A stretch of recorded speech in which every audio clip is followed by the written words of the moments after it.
hitting record. Thank you so much for joining me again, Carolyn, and I really appreciate it, because last time we talked, we didn't get through everything that I wanted to cover with the idea of oneness. And because it's such a big word and people use it, and I think sometimes there's some confusion on what does it mean? How does it relate to synchronicity? What does it mean to you? So oneness, first of all, what does that mean to you? And then synchronicity, how do these two go together for you? Well, oneness we could talk about for the rest of our lives. Basically, as I understand it, it's that everything is interconnected, that there is nothing outside of where we are. There are. I think of it as a layer cake, like a chocolate layer cake, and there are all of these layers, one after the other, and they are all part of one cake. So we are that whole cake, and there's nothing outside of the cake. And so everything is interconnected, even if you're on the lower, what you consider to be the lower layer, and somebody else is on the top layer, you're part of the same cake. And so is every grain of sand, and every idea, and every creature, and every smell, and every emotion, and every idea, and everything throughout all time and space. So there's nothing outside of the whole thing. That's how I understand it. And then the next question would be is, how do you perceive that whole thing? Do you do it with your head, for example, which is what we're taught? That's what our culture and our education system says you do. Well, partly, yeah, but not entirely. So what are all the other ways of perceiving where we are, who each other are? Like, for example, when we hung up 10 minutes ago, I discovered that there was this little bug crawling across my studio floor. And so I rescued it and took it outside, and then got to see it very close up and careful. A very complex creature this big, which normally I wouldn't, we don't notice what else is there that shares the world with us, but is part of our world. And if it is taken out, the whole world is changed by that omission. And that's true of all beings, I believe, all beings of all time, of all space, and beyond. So, I mean, that points arrows in a gazillion directions. Yes. And I don't know if that even addresses itself to what your question was, but that's what I see when I look at the world. Thank you. Yeah, when I think about oneness, I love the philosopher Leibniz. He used to ask a question, why is there anything at all? And I think a lot of materialists think, what a silly question, or they don't even think of that as being a question, because for a material realist, all that we have are things. That's what we know is what's measurable. It's what's in front of us. It's what everybody supposedly agrees on. But here comes Leibniz asking such a impudent question. Why is there anything at all? And another philosopher I adore is Nicholas Rescher, who picks up that question and runs with it through the entirety of his book called Axiogenesis, which basically, to me, it comes up full circle into realizing very much what you're saying, that, and to quote Max Planck, the physicist, you can't get beneath or under consciousness. Consciousness is fundamental. And that is really the key. And then I'm going to quote Jacob Needleman again. I'm putting out these ideas because this is where I'm coming from. And these are people who I feel like, yeah, they get it. And Jacob Needleman, this is something interesting. He said, there is nothing, I wrote this one down. There's nothing but evidence, because you've got your material realists. Like, where's this evidence of this oneness? We don't see it.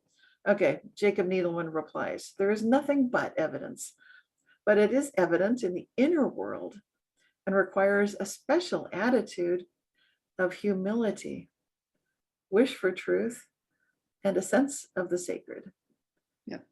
Yeah, I absolutely agree with all that. I might add a couple of extra fluffs, but yes, there's nothing that isn't everything and isn't intertwined. You know, it's like Indra's net, where everything is connected to everything, but it's not, it's multidimensional. You can look at it from anywhere to anywhere, and it's all there, and it all is attached to itself. I mean, we Yes. don't really have language for it because language is three-dimensional. I mean, it's referring to a three-dimensional universe. So it's, I mean, I was married to a scientist for 57 years, and we had this variations on this discussion every morning at breakfast, driving our kids absolutely crazy. Because we basically had been introduced to a different universe, you know, in our schooling, but also I think in our culture. And I was an outsider. He was an insider, and he was very successful at it. I was an outsider and nobody knew what I was talking about. Still don't, maybe, I don't know. Well, But I think people understand you, but I think it takes the intuitive empaths, the intuitive feelers, the people who are empathic. That I think those of us who have that, then we totally do understand where you're coming from. And I love hearing your stories about all your wonderful, magical times, you know, going to sacred stones in England, just everything you've done has been such a journey of magic and delight. I've been on a search my whole life to try and understand what it was that I understood. And I think I'm still on the search. I don't have any real answers. But as I get older, more and more, I recognize that my way of understanding what I know is through my body, and it's emotional, and it's feel, it's texture, it's adoration. I mean, you know, I'm in love with that bug I just took outside. It's like, this is extraordinary, and it and I are part and parcel of the same wholeness. It's that emotional feeling. In a sense, actually, somebody said to me recently, I was having this conversation with him, and he said, well, what you're saying is that you're in love with the universe. Yes. That's exactly right. So, you know, to try and understand what all these words mean is remember what it feels like to be in love. Yes. And it's that. It's That's that. that's the language you and I speak. That's how we recognize it in each other. And I know the wild animals in this area recognize it in me because I've been noticing a blue jay, he's a scrub jay actually, landing in my garden on purpose when I'm there. And at first I thought, what? I've got a hose. Why is he here? Like, doesn't he know this could be kind of a scary, not that it would be a scary situation, but I just thought that's amazing. I didn't know he would come so close, but he just kept coming closer and closer. And then it became obvious he'll even knock on the roof just to get me to come out and say hi. And then he'll fly. I don't feed him anything. My husband was saying, well, you should make sure to feed him something. Like, no, that's not necessary. There's something else going on here. And and it may not be a he. right. So that bird is your familiar, and recognizes, because this happens to me with animals as well, certain ones who just want to be by my side all the time. And I think it's at the level of vibratory sensation. Yes. I think there's a recognition of belonging, of coming, of harmonizing, Yes. matching. And in my experience, the more deeply I get into this way of recognizing my life, the more the synchronicities happen, and the more the animals are attracted to me, and even the people. So, and that's really curious.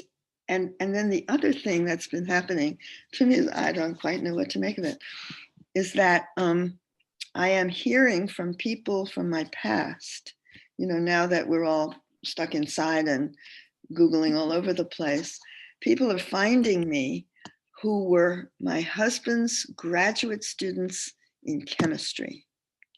And they are saying, I mean, it's not all of them by any means, but there are a couple of them who I was very interested in, because they felt like my kind of people.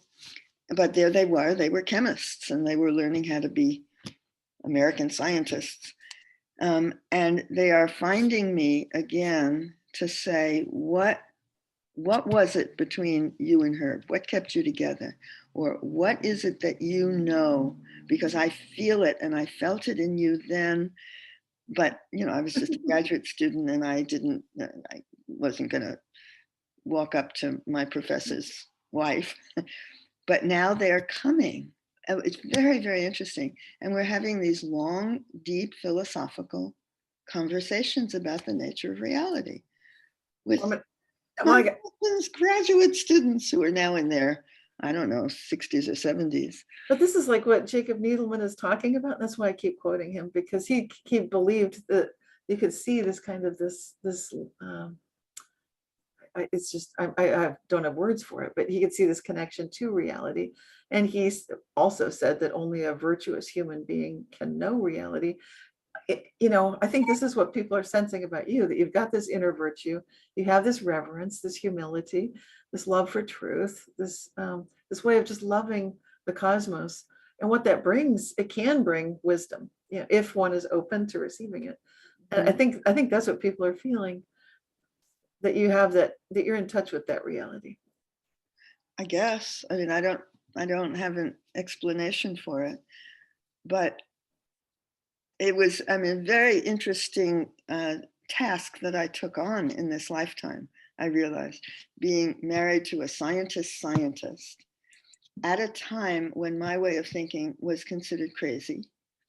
And I put it to somebody recently, I nearly flunked out in elementary school. And how can you flunk out of elementary school? I'm just I wasn't learning right. I did badly on tests. I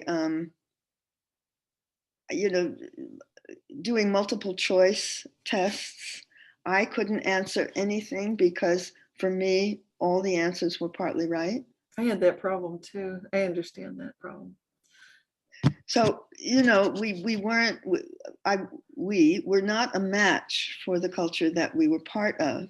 Right. And therefore, there I was, clearly a bright kid. However, I flunked all my tests. So what do you do with a kid like that? Couldn't keep me back. So I just went from not knowing what the hell they were talking about to not knowing what the hell they were talking about even more. But your intuitive ability is so clearly evident. I mean, it just seems remarkable. People, I think, aren't recognizing that, or at least maybe back at that time, not so much. I hope things are changing. I hope so, but not enough and not quickly enough for my tastes. Right. And I find myself very frustrated with the whole scientific establishment, who is doing a piece of the work, essential, however, only a piece, and they don't recognize it. I mean, I had an argument recently with a Nobel Prize winner. I just asked, I asked, well, I don't have to go into it. It was like I asked the obvious questions, and he had no answer, except to say, well, we have to reduce it down in order to handle it. And I asked, but if you reduce it down, you're getting rid of the context of it, and the context makes all the difference. Now that's quantum consciousness you're talking about there. Right. Quantum physics understands context, and starting conditions are very important in chaos theory. So there are some sciences that would be right there with you. But you're right. The language is different. I mean, the language is different. Yeah. My husband was a quantum chemist, but we still, well, he claimed that, I would say, why did you marry me? And he said, because I wanted to know what you know. But that, that basic argument about what you're asking about, the nature of oneness, the right. nature of wholeness, and how to perceive it if you're not doing it, bit by bit by bit. It really does in order to understand all of it really does take that much love. It's almost like being attuned to everything without any judgment, without choosing sides, with awareness and recognition that there too, by the grace of God, go I, and realizing that's true. This blue jay, this gopher, this squirrel, this redwood tree, all these friends I have, they're not me. I know they're not me, but I can really adore them and just really revere them. Well, I think on another level, it's not that they are you and you are them, but you and they, we and they are part of the same whole thing. Right. So this is fascinating because some people, when they say it's all one or it's all oneness, on some level maybe not exactly, because there's still, I noticed that there's still individuation. There's still the squirrel's view and the gopher's view and the bug's view. Also, we're stuck by language because language is based on the three-dimensional world. And it tends to have a preference for locking people into this material reductionist thinking. At least our English language does this. Well, and historically, it's been doing that for an awfully long time, which makes it possible, and this is getting into some of my big bugaboos, it makes it possible for some guy to say, I am the Lord of this piece of the earth, the land. I am part of this, I am the Lord of this land. It is mine. I can do with it whatever I want. Now, this goes back, 2,500 years or 5,000 years, and we're still stuck in it, and we still take it seriously as a kind of truth. And look where it has gotten us. I think a better model would be guardianship and custodian, really feeling like a servant to the land instead of. Exactly. I mean, that we should, some of us live in huge houses and others of us sleep on the sidewalks. Who made that okay? And then, this was my argument with Herb for years, polymers. So he was a chemist. You create these new material substances, however you do it. And you create this miraculous thing called plastic, which indeed is phenomenal. However, did nobody think, I'm on my high horse here. Did nobody ask the question of what happens to it afterwards? Because in the natural world, everything biodegrades, goes back into the earth. This can't. If it can't, what happens? Well, now we know what happens, is it destroys the atmosphere. It destroys the oceans. And these are all very intelligent people. And nobody thought to ask that question. Well, it's kind of like the reductionism itself, is it goes to where, it goes to its logical conclusion of absurdium, reductio ad absurdum. Yeah, and that's what happens with material realism and this idea that any human that believes that they are outside the system can now operate upon it, being objective, which is a fallacy, and being all powerful, which is not truly reverent. And obviously there will be mistakes made at that point. Well, also that assumption that you're going to be alive forever. So I own this, and then a couple of years later you're dead. Then what happens? Well, so that whole notion of owning the earth on any level, or owning other beings on any level, is just wrong by definition. And I see the issue being fear and fear of dying, which is ridiculous when you look at how short an individual lifetime is. I mean, it's just a drop in the bucket. And the older you get, the more you realize how much of a drop in the bucket it is. And that the pride and really stupidity of thinking that you can, like, for example, own a forest and chop down all the trees and make money off it. It's like, wait a minute. What are you thinking? You can't do that. Of course you can't.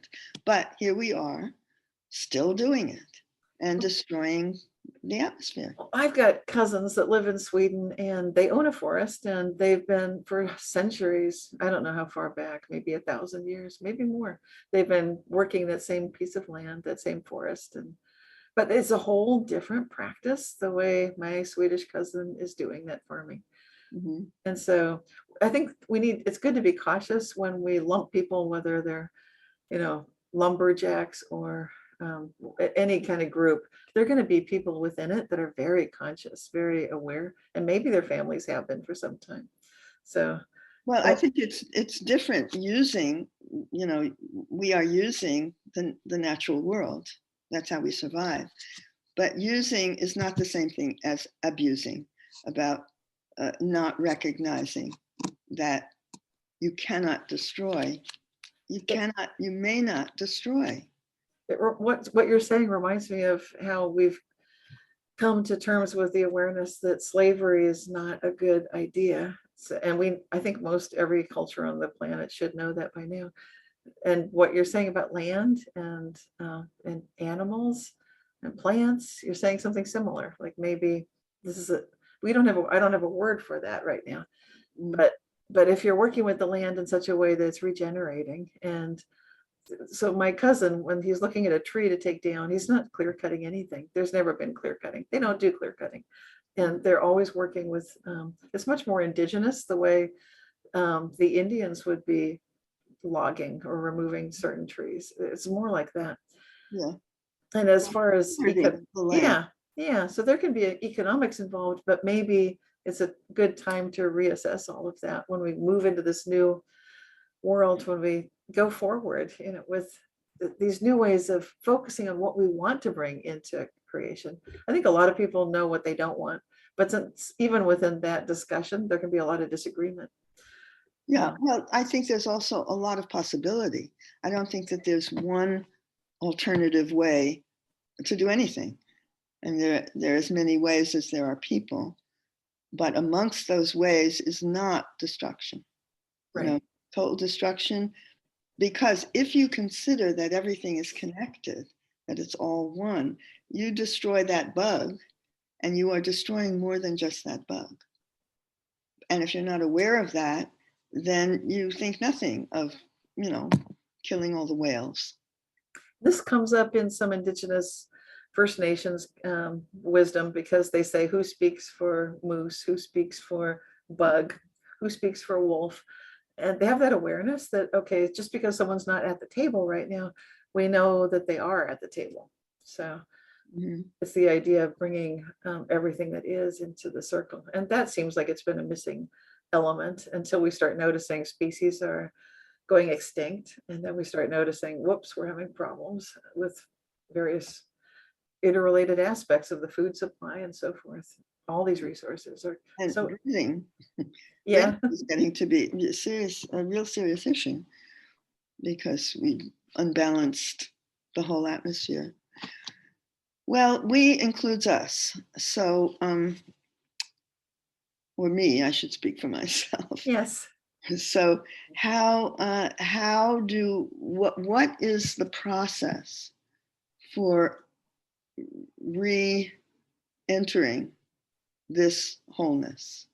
How do we do that? How do we help heal ourselves as a way of also healing the larger reality? And I guess it starts with recognizing that there is a larger reality. Yes. Something like that.